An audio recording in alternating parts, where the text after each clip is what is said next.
Hey, I wanted to take this opportunity to show how you would take one of these coil on module units out of a credit card so that you could then send it into Dangerous Things to get it converted into a payment implant. So you can see on this card, this is a coil on module, this contact interface here. And you can see in the middle right contact, there is a little squiggly line with two dots on it. Not all coil on modules look exactly the same, but this is a good example. The thing is that every single one will have that squiggly line somewhere, maybe near the bottom or maybe in one of these middle right contacts. And what that indicates is that when you melt the card down, this piece, the contact interface module here, will just pop right out as a separate part, and that's what you'll be sending in. The reason that the squiggly lines are there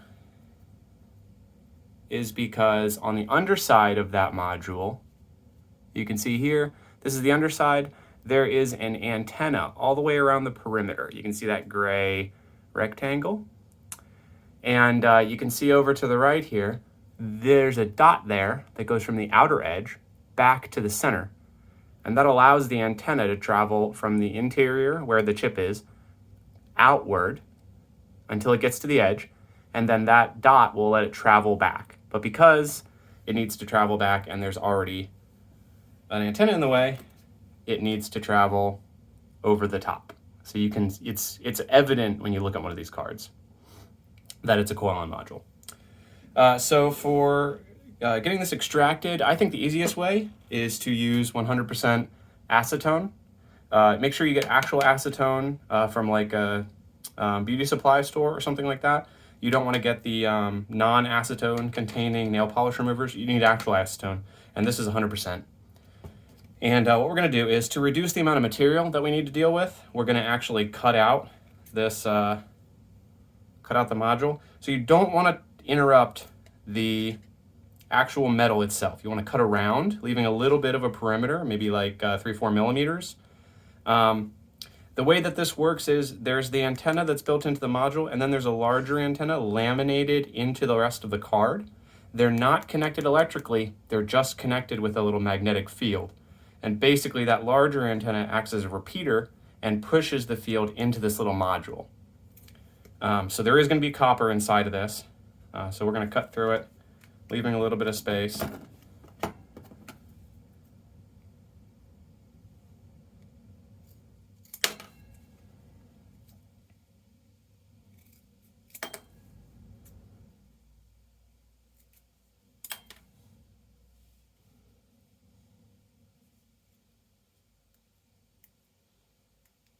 I put some tape over it to protect it, but I'm actually going to peel that off so it doesn't get in the acetone. That would be messy. All right, and then we put it in. I've got this small mason jar here. And the reason I have a mason jar is the glass is not going to react. If you use a plastic vessel, it's very possible that the acetone will react with it, but the glass will not. And it's got a lid that can be sealed, but not sealed completely. Because the acetone is going to produce a gas. It's very volatile, so it's going to evacuate into the environment. And you want to have a gasket, basically, so that some of that can escape. If you're leaving it open to the air, you need to do it outside, because it will produce a lot of volatile gas, and that can be a fire hazard. So what I'm going to do is I'm going to completely submerge the whole chip in acetone, and then I'm going to leave it like this for several hours. I'm not going to mess with it at all. I'm just going to leave it in the acetone. When I tighten the lid, I'm going to tighten it all the way, and then leave it a little loose so that there's a little bit of a gap in case a gas needs to escape. You don't want to leave this in the acetone for too long.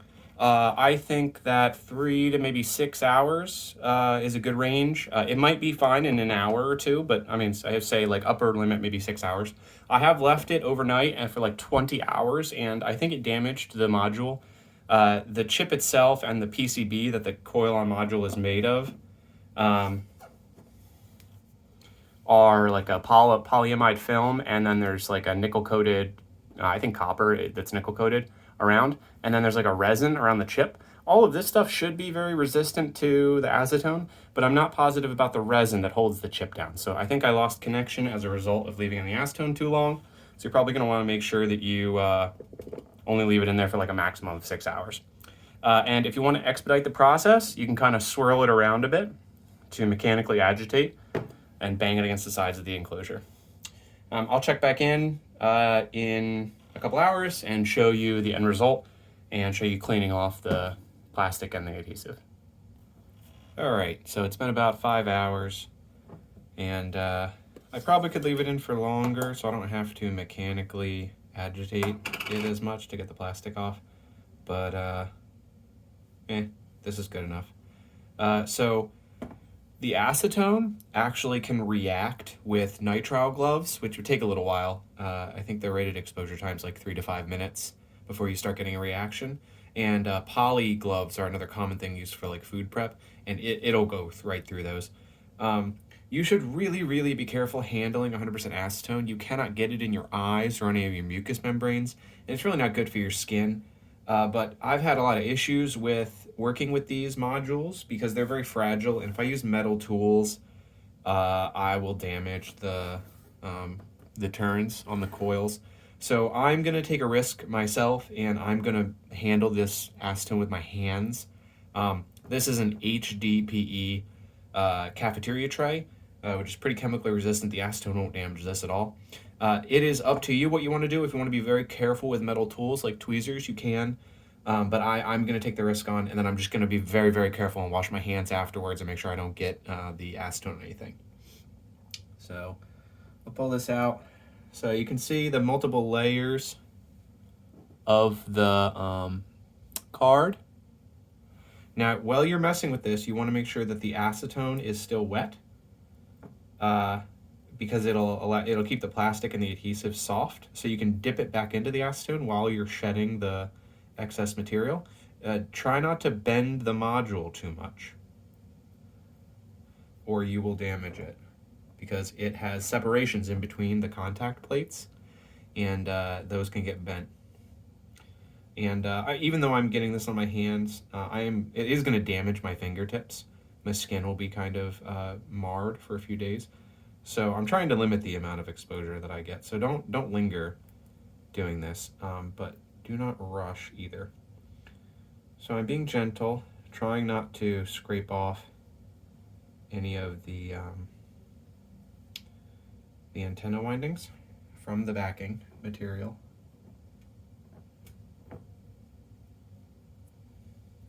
You need to remove as much of the material as possible and as much of the adhesive as possible, because you're going to be sending this into Dangerous Things, and they're not going to be responsible for cleaning it. They will if you do send it in, but it's also important because if during the cleaning process with Dangerous Things it gets damaged, it's going to significantly delay your conversion, because they'll have to send it back to you.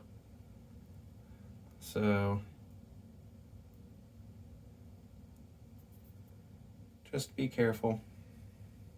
This is why you take the onus of it onto yourself, because then you can test it.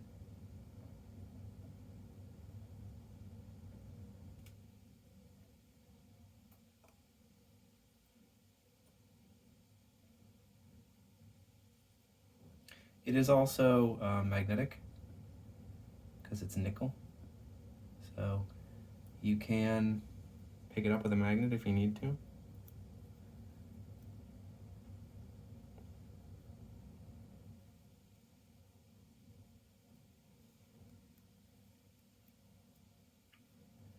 So the last little piece of material is right around the chip, and I have to be very careful, because if I peel the chip off the module, that's the end of that.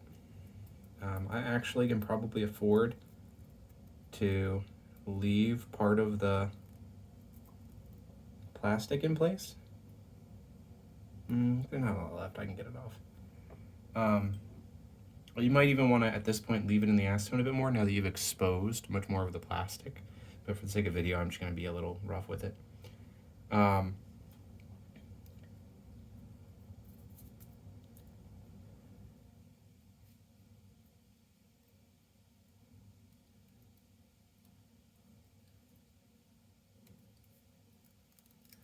Yeah, because when the actual coil-on module, there we go. When the actual coil-on module is placed on the COM conversion PCB, there'll be a hole in the middle where the chip is. So if there was a tiny bit of plastic left over, that would be okay, but you really don't want to leave that inside your body during the implantation process. So here's the chip. I've mostly cleaned it all off. Any final debris that's on there, Dangerous Things would be able to handle with some isopropyl or something like that, or you could use a Q-tip and some isopropyl.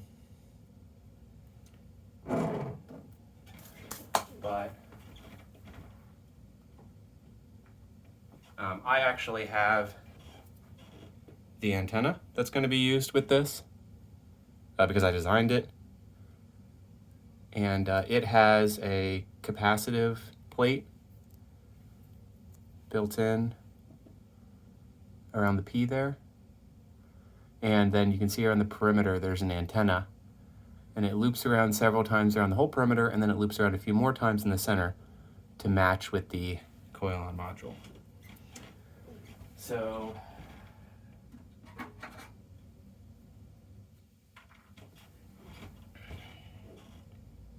placing the coil-on module on here. We're just removing the adhesive.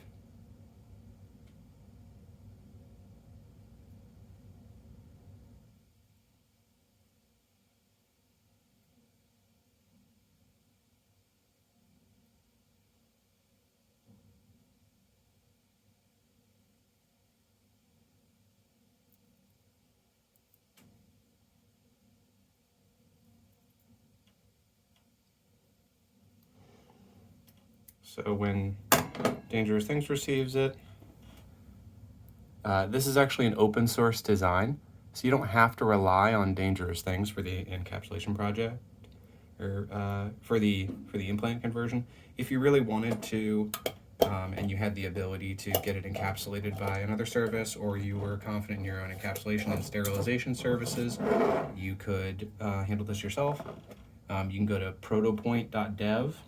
And on the shop page is these. They're for sale, and the design files are open source. But I'm going to align this.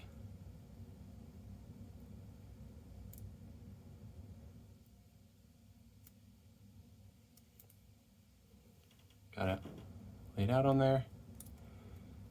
And now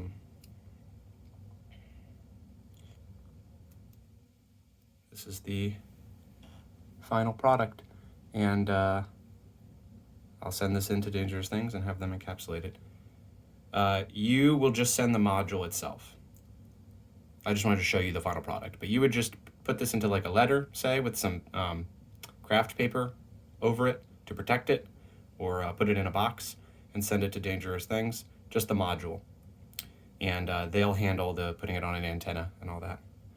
And then they will encapsulate it in a biosafe polymer and sterilize it, and you will receive it back in a setup like this.